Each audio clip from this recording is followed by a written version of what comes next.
Ne dërguam tek zonja presidente e Republikës, Vjosa Osmani, emrin e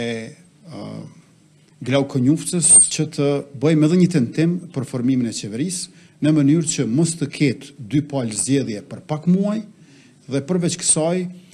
me qenë se opozita po thotë se kurse si nuk pranon të votoj buxhet të qeverisë në detyrë, ndonë se ne e kemi bërë këtë kur ishte kryeministër Abdullah Hoti,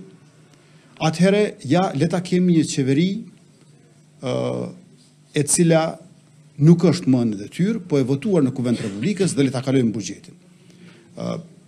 Po të ishte parakusht gjashtën e nënshkrime që të tentohet herën e dytë të formohet qeveria, nuk do të kishte pasur kuptim afati 15 ditor i cili ekziston për herën e dytë. Sepse me gjashtën e nënshkrime,